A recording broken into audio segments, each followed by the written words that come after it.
السلام علیکم ورحمت الله وبرکاتو. زمانه نن ویډیو چې دا په انډیا کې چې کوم ظلم کیږي د مسلمانانو دې باره کې دا، په چین کې چې کوم ظلم کیږي د مسلمانانو سره د چین حکومت کې دا غي باره کې دا، د پاکستان منافقت په دې باره کې دا. زه یو خبره دا کوم افغانانو چې تاسو ماته دا ووایه چې د چین د مسلمان او د انډیا د مسلمان څه فرق دی؟ د وزیرستان یا د باجوړ یا د سوات یا د افغانستان او د چین او د انډیا د مسلمانانو څه فرق شته؟ خو چې ارض کې ظلم کیږي موږ او تاسو به خلاف یو. ارض کې چې موږ او تاسو مسلمان یو انسان سره ظلم کیږي موږ د هغه خلاف یو، د خلکو په خلاف څوک ظلم کوي. موږ د مودي خلاف یو. دې وخت کې زه دا نه وایم چې انډیا او افغانستان دوستي زنده باد، لکه څنګه چې ګل خان وایي چې پاک چین دوستي زنده باد.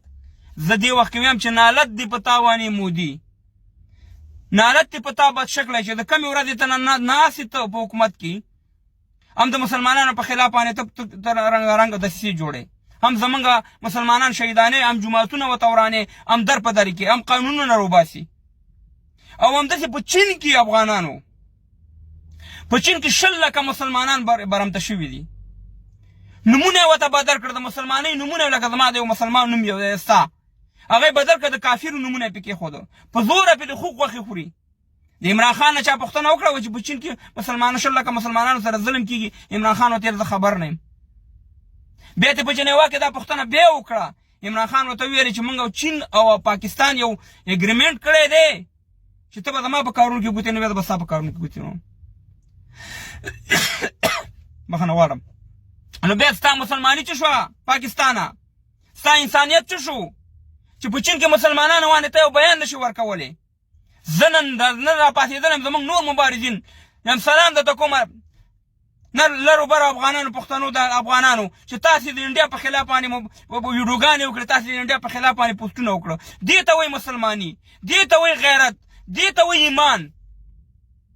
ګلخانه ته راشه د چین په خلاف یو ویډیو ډکه کړه، نرتوب دې وګورم، مسلماني دې وګورم، راشه یو بیان ورکه، حکومت ته دې ویوه.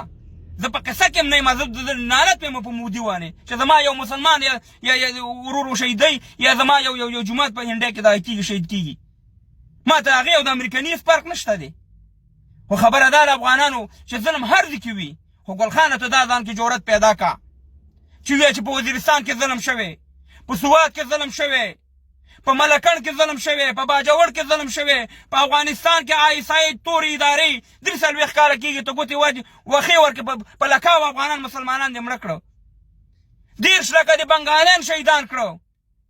چین ته ویوه چې ولې مسلمانانو سره دا زیاتې کې؟ ته دا نشې ویلی. او موږ یې په جرأت سره ویو، ځکه موږ د الله نه یېرېږو، موږ په الله باندې ایمان راوړی، ستا غوندې په باجو هم نه دی راوړی.